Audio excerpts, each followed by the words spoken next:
よくも俺にこんな仕打ちを。大勢。 Hai guys, kembali lagi bersama Aniver ID Channel. Hai guys, ketemu lagi. Kali ini saya akan membahas spoiler anime Tomb Raider King yang diadaptasi dari manhwa chapter 1. Dunia yang semula damai berubah total pada tahun 2025 ketika pilar-pilar cahaya misterius turun dari langit dan memicu kemunculan makam batu raksasa secara tiba-tiba di seluruh belahan dunia. Fenomena yang tidak masuk akal ini menjadi awal dari kehancuran peradaban manusia, di mana monster-monster mengerikan mulai bangkit dan meneror setiap sudut bumi. 15 tahun berlalu sejak tragedi itu bermula, menyisakan seorang pria bernama Seo Ju-hyun yang kini berusia 38 tahun dalam kondisi yang mengenaskan. Di dalam sebuah koridor makam yang gelap, sunyi, dan penuh jeruji besi, Ju-hyun tergeletak bersimbah darah dengan luka parah yang menghiasi wajah dan sekujur tubuhnya. Kesadarannya mulai menipis saat ia merayap di atas lantai batu yang dingin, meninggalkan jejak darah yang kental di setiap gerakannya. Rasa sakit yang luar biasa dan pengkhianatan dari sosok kakek itu membuatnya mengerang penuh amarah, memaki nasib malang yang menimpanya di ambang kematian yang terasa konyol dan tidak adil. Di tengah keputusasaan itu, seekor monster ular raksasa dengan mata merah menyala dan taring yang tajam muncul dari kegelapan, siap untuk melahapnya hidup-hidup. Tidak hanya itu, monster banteng bertanduk besar dan makhluk-makhluk mengerikan lainnya turut mengepung, mempersempit ruang gerak Ju-hyun yang sudah tidak berdaya. Dalam napas terakhirnya yang tersengal, Ju-hyun menatap tajam ke arah musuh-musuhnya dengan penuh dendam, menolak untuk menerima akhir hidup yang menyedihkan ini. Ia terus merangkak dengan tangan yang gemetar hebat, berusaha bertahan di tengah kepungan monster-monster tersebut, sambil terus mempertanyakan alasan dibalik kekejaman yang ia terima. Namun, takdir tampaknya memiliki rencana lain untuk sang Tomb Raider King, karena di saat kematian sudah berada tepat di depan matanya, ia bersumpah bahwa ini bukanlah cara yang seharusnya ia tempuh untuk mati, memicu sebuah awal baru yang akan mengubah jalannya sejarah dunia. Munculnya makam-makam kuno ini tidak hanya membawa kehancuran, tetapi juga memicu gempa bumi yang hebat mengguncang fondasi peradaban manusia. Di dalam situs-situs terlarang tersebut ditemukan benda-benda mistis berkekuatan luar biasa yang dikenal sebagai relik. Persis seperti yang tertulis dalam mitos kuno, dongeng, dan legenda, setiap relik memiliki kemampuan supranatural yang mampu memberikan kekuatan besar bagi pemiliknya, mulai dari memanipulasi elemen hingga mengubah realitas. Kehadiran benda-benda ini seketika mengubah tatanan dunia. Orang-orang mulai terobsesi dan memutuskan untuk menyambung hidup dengan berburu relik demi kekuasaan dan kekayaan. Banyak kisah bermunculan tentang bagaimana nasib seseorang berubah drastis dalam semalam setelah berhasil mendapatkan relik yang tersebar di berbagai belahan dunia, menciptakan gelombang baru para pemburu harta karun yang haus akan kekuatan. Namun, di balik harapan tersebut, kegelapan baru mulai menyelimuti dunia ketika hukum rimba mengambil alih kendali. Para penguasa rakus yang berhasil mengoleksi banyak relik mulai melakukan monopoli besar-besaran, menciptakan masyarakat baru yang dikendalikan oleh hukum yang mereka buat sendiri untuk membatasi penggunaan relik bagi masyarakat umum. Di tengah ketidakadilan ini, Seo Ju-hyun terpaksa mengambil jalan hidup yang keras sebagai seorang Tomb Raider atau penjarah makam. Ia mengasah kemampuannya hingga titik tertinggi, menyelinap ke area-area terlarang yang dijaga ketat demi mencuri relik yang telah ditemukan oleh pihak lain. Karena keahliannya yang luar biasa sebagai penggali, ia akhirnya direkrut oleh perusahaan raksasa TKBM, bekerja di bawah pimpinan seorang pria licik yang ia sebut sebagai bajingan kelaparan. Meskipun ia memulai perjalanannya jauh lebih terlambat dibandingkan orang lain, Ju-hyun membuahkan hasil saat ia akhirnya menemukan Archives Relic, sebuah relik legendaris berbentuk kubus yang menyimpan pengetahuan luas tentang makam dan rahasia-rahasia penting relik lainnya. Dengan objek jackpot di tangannya ini, Ju Hyun merasa memiliki kesempatan untuk mengakhiri hidup menyedihkan yang ia jalani selama ini dan mulai hidup sebagai pengguna relik terkuat. Meski ia sadar bahwa semua pencapaian ini mungkin sudah terlambat untuk menyelamatkannya dari takdir yang sedang mengintai. Di dunia yang telah gila karena kekuatan relik, Seo Ju Hyun terus bekerja keras demi mempertahankan hidup meski ia harus mengotori tangannya dengan pekerjaan-pekerjaan kotor. CEO perusahaan TKBM, Kwon Tae-jun, menegaskan bahwa pekerjaan ini tidaklah mudah. Ju Hyun terpaksa menjalani peran sebagai penyelundup, pencuri, hingga mata-mata. Di bawah kepemimpinannya, tim penjarah makam yang dipimpin Ju Hyun berhasil memberikan hasil yang luar biasa, mengumpulkan harta karun dan relik-relik kuat yang tak ternilai harganya. Namun kesuksesan itu justru menjadi bumerang bagi Ju Hyun. Pada tahun berikutnya, status CEO Kwon melesat hingga menjadi pengguna relik terkuat di dunia. Namun gelar itu ia dapatkan sepenuhnya dari relik-relik yang dicuri dan disita dari kerja keras Ju Hyun serta timnya. Seiring dengan naiknya status CEO Kwon, reputasi Ju Hyun justru hancur di mata masyarakat. Ia dibenci dan dicap sebagai sampah yang rela menjadi kaki tangan seorang diktator demi bertahan hidup. Sejujurnya, Ju Hyun tidak pernah menyangka hidupnya akan berakhir tragis ini. Misi terakhir yang ia jalani ternyata hanyalah sebuah jebakan maut yang sengaja dirancang oleh CEO Kwon untuk menyingkirkannya. Sang CEO merasa terancam dengan kemampuan luar biasa yang dimiliki Ju Hyun dan timnya, sehingga ia memutuskan untuk menempatkan mereka dalam misi bunuh diri agar tidak ada lagi yang bisa menandingi kekuasaannya. Di ambang kematian, Ju Hyun hanya bisa meratapi nasibnya dengan penuh amarah, memaki CEO Kwon sebagai bajingan tak tahu malu yang telah mengkhianatinya. Saat monster ular raksasa di dalam makam tersebut mulai menyerang dan melahap teman-temannya, Ju Hyun yang terluka parah berteriak penuh dendam. Dengan sisa tenaga yang ada, ia menantang monster itu dan bersumpah bahwa meski ia harus mati dan menjadi hantu sekalipun, ia akan melakukan apapun untuk memburu nyawa Kwon Tae-jun sebagai pembalasan atas segala pengkhianatan yang ia terima. Di tengah napasnya yang tersengal, Seo Ju Hyun terkejut saat menyadari bahwa monster ular raksasa yang berada tepat di depannya bisa berbicara dan menyebutnya sebagai sosok yang sangat berisik. Dalam kebingungannya, Ju Hyun bertanya-tanya suara apa yang barusan ia dengar. Sementara sang ular merasa heran karena Ju Hyun ternyata mampu mendengar suaranya. Sang ular pun tertawa meremehkan, menganggap Ju Hyun cukup menghibur dan merasa sayang jika orang berbakat sepertinya harus mati begitu saja di tempat ini. Meski Ju Hyun bersikeras menuntut sang ular untuk menyingkir dan membiarkannya keluar untuk membalas dendam pada kakek pengkhianat itu, sang ular justru mempertanyakan bagaimana mungkin ia bisa selamat dengan kondisi tubuh yang sudah hancur dan terbelah menjadi dua.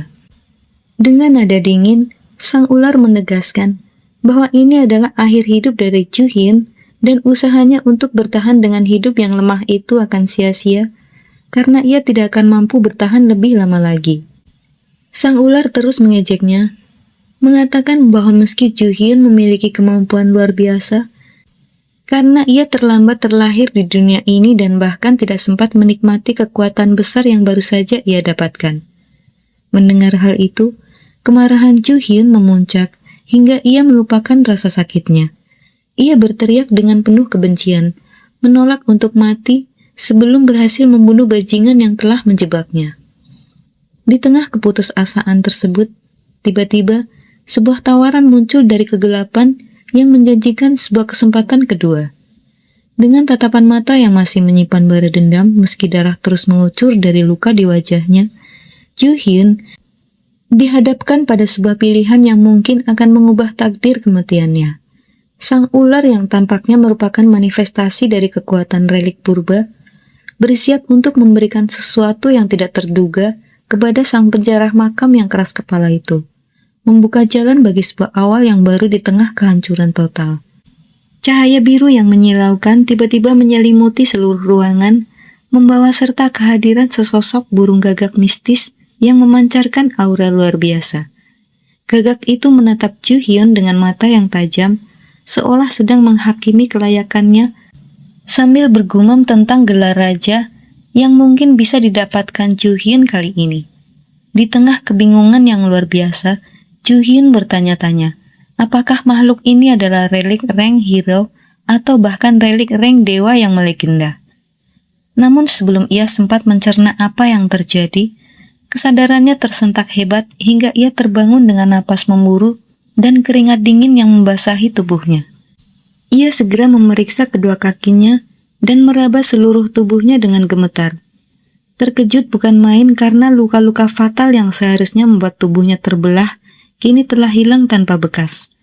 Tubuhnya terasa sehat dan utuh, seolah tragedi berdarah di dalam makam tadi hanyalah sebuah mimpi buruk yang sangat nyata dan jelas.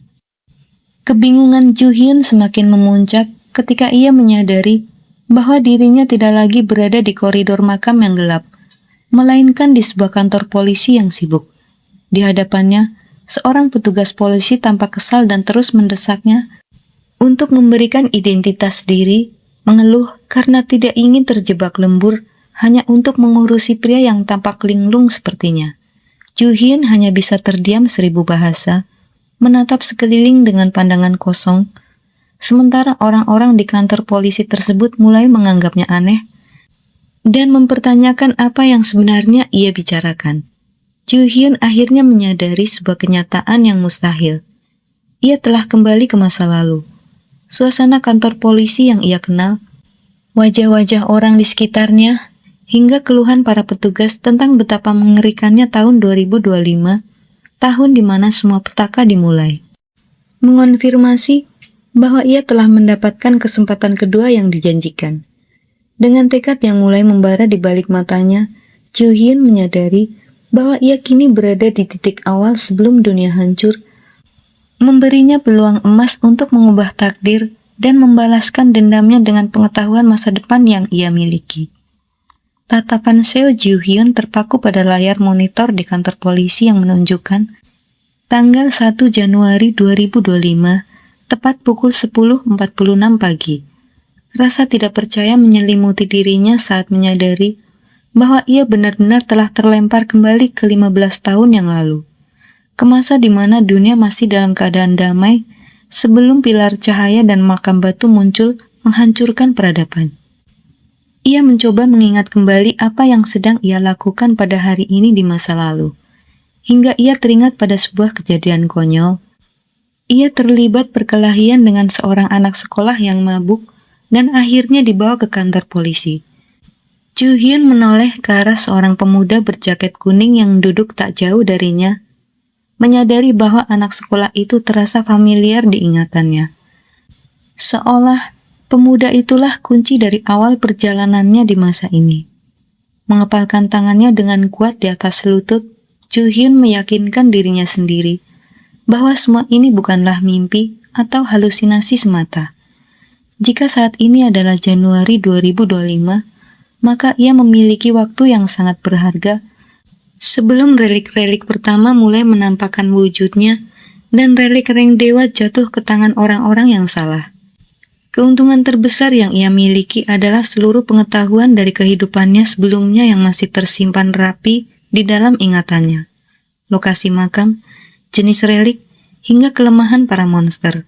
Dengan senyum licik yang mulai tersungging di wajahnya, Ju Hyun bertekad untuk memulai perburuannya lebih awal dari siapapun, mengumpulkan semua relik terkuat untuk dirinya sendiri, dan memastikan bahwa kali ini dialah yang akan berdiri sebagai raja sejati yang mengendalikan takdir dunia.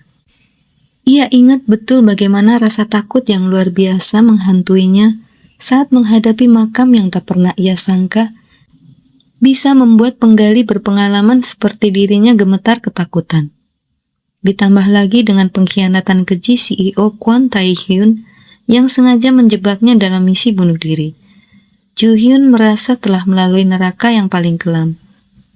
Namun kejutan terbesar bukanlah kematiannya, melainkan fakta bahwa ia tiba-tiba terbangun di kantor polisi kembali ke 15 tahun yang lalu saat semuanya baru saja dimulai. Meskipun saat ini adalah masa lalu, memori Ju Hyun tentang masa depan masih terekam dengan sangat jelas, memberinya keuntungan strategis yang tak ternilai harganya. Ia sadar bahwa ia punya kesempatan gila untuk mengklaim semua relik kuat sebelum orang lain menyadari keberadaannya. Namun, rencananya sedikit terhambat oleh situasi berisik di kantor polisi tersebut. Ibu dari anak SMA yang ia pukul terus-menerus berteriak histeris, menuntut uang ganti rugi yang besar atau Ju Hyun harus mendekam di dalam penjara. Wanita itu tidak berhenti memaki, merasa tidak terima anaknya yang masih sekolah terluka. Menghadapi amukan wanita yang berisik itu, Ju Hyun hanya bisa melamun sambil merancang strategi besar di kepalanya. Ia pun bergumam dalam hati bahwa ia harus segera menyelesaikan situasi konyol ini agar bisa segera bergerak. Situasi di kantor polisi semakin memanas ketika bocah SMA yang mengenakan jaket kuning itu tiba-tiba membentak Seo Ju Hyun dengan penuh amarah. Ju Hyun teringat kembali bahwa sebenarnya bocah inilah yang pertama kali memancing keributan dan mengajaknya berkelahi di jalanan. Saat itu, si bocah terus menghalangi jalan Ju Hyun hingga ia terpaksa melawannya. Namun Ju Hyun baru menyadari bahwa semuanya telah direncanakan. Meski ia hampir tidak menyentuh fisik bocah itu, si bocah sengaja menjatuhkan diri dan berpura-pura pingsan di lantai untuk menjebaknya. Kini ibu dari bocah tersebut terus berteriak histeris, menuntut Ju Hyun untuk bertanggung jawab dan mengancam bahwa jika ia tidak membayar uang ganti rugi sekarang juga, maka ia akan membusuk di dalam penjara. Mendengar cercaan yang tiada henti, Ju Hyun sempat merasa bahwa amarahnya akan meledak. Namun ia segera menenangkan diri dan berpikir bahwa ini adalah kesempatan unik untuk menguji kemampuannya di masa ini. Ketika sang ibu berusaha melayangkan tamparan ke wajahnya, Ju Hyun dengan gerakan refleks yang luar biasa mampu menangkap pergelangan tangan wanita itu sebelum mendarat di pipinya. Ia sendiri merasa kaget dengan kecepatannya, menyadari bahwa meski tubuhnya kembali ke masa muda, ia masih menyimpan insting, pengetahuan, dan pengalaman bertarung dari 15 tahun masa depan yang keras. Ju Hyun pun membalas dengan kata-kata tajam bahwa perilaku konyol sang ibu dan anaknya membuktikan bahwa buah jatuh memang tidak jauh dari pohonnya, yang justru membuat sang ibu semakin geram karena merasa diabaikan. Namun, kenyataan pahit segera menghantam Ju Hyun ketika ia memeriksa barang-barangnya di meja polisi. Tidak ada satupun peralatan canggih atau relik arkais miliknya yang tersisa. Saat ini, ia benar-benar memulai semuanya dari nol tanpa penghasilan sama sekali. Sebuah kondisi yang membuatnya pusing, memikirkan cara mengumpulkan relik tanpa modal awal. Pada akhirnya, Ju Hyun terpaksa menurunkan ego dan meminta maaf kepada sang ibu, mencoba bernegosiasi agar nilai uang ganti rugi yang diminta bisa dikurangi. Dengan tatapan dingin dan penuh tekad, Ju Hyun akhirnya membuat keputusan yang mengejutkan semua orang di ruangan itu. Ia merentangkan tangannya dan mempersilahkan para polisi untuk membawanya ke penjara saja daripada harus membayar uang ganti rugi yang tidak ia miliki. Mendengar tantangan tersebut, sang ibu dan anak SMA-nya ternganga tidak percaya.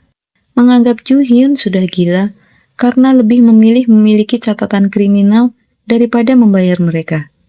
Bagi Ju Hyun, ancaman catatan kriminal hanyalah omong kosong yang tidak penting lagi, karena ia tahu betul bahwa begitu relik-relik itu muncul, seluruh tatanan hukum dunia akan hancur dan dilanda kekacauan total tanpa kepastian hukum. Ia merasa tubuhnya kini terasa jauh lebih ringan dan bugar, yang ia duga merupakan efek samping positif karena ia tidak lagi terikat dengan beban relik-relik dari masa depannya yang dulu.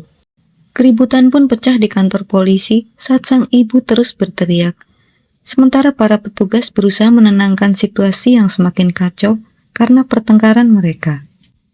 Di tengah hiruk-pikuk tersebut, si bocah SMA yang merasa harga dirinya terluka tiba-tiba menyerang Ju Hyun dengan penuh amarah. Namun dengan gerakan yang jauh lebih cepat dari orang biasa, Joo Hyun merunduk dan menangkap lengan bocah itu dengan satu tangan, lalu membantingnya ke lantai dengan kekuatan yang terukur, namun menyakitkan hingga bocah itu mengerang kesakitan. Para polisi yang melihat kejadian itu berteriak kaget dan berusaha memisahkan mereka. Setelah keributan di kantor polisi mereda, Seo Joo Hyun akhirnya benar-benar dijebloskan ke dalam sel tahanan. Namun, alih-alih merasa cemas, ia justru duduk termenung sambil memperhatikan hal aneh yang tiba-tiba muncul di depan matanya. Sebuah jendela transparan yang mirip dengan antarmuka sebagai melayang di udara, lengkap dengan tulisan Tomb Raider Seo Joo Hyun. Joo Hyun sempat mengira matanya sedang rusak karena kelelahan. Bahkan ia memukul kepalanya sendiri untuk memastikan bahwa ia tidak sedang berhalusinasi melihat benda aneh tersebut. Ia mulai bertanya-tanya apakah ini adalah perbuatan si gagak brengsek yang ia temui di ambang kematiannya tadi, karena hanya kekuatan relik tingkat tinggi yang mampu melakukan hal mustahil seperti ini. Sambil menatap tajam ke arah jendela sistem tersebut, ia menemukan sebuah deskripsi yang cukup menghina dirinya, yang menyebutnya sebagai pencopet rendah yang belum bisa memegang sekop. Kemarahan Joo Hyun memuncak saat menyadari bahwa sistem ini seolah sedang mempermainkan hidupnya seperti sebuah permainan. Namun, di balik rasa kesalnya, sebuah notifikasi quest baru muncul dengan instruksi yang sangat jelas. Ia harus mengembalikan lagi 4 skill dasar Tomb Raider miliknya. Saat ini, ia baru memiliki satu kemampuan akhir, yaitu mata-mata, atau rank F, yang memungkinkannya mengamati area sejauh 1 meter di sekitarnya. Oke guys, cukup sekian alur cerita manhwa Tomb Raider King chapter awal. Untuk chapter selanjutnya, kalian bisa tonton di video selanjutnya. Jangan lupa like dan follow channel ini supaya kamu tidak ketinggalan untuk pembahasan chapter selanjutnya. Terima kasih dan sampai jumpa.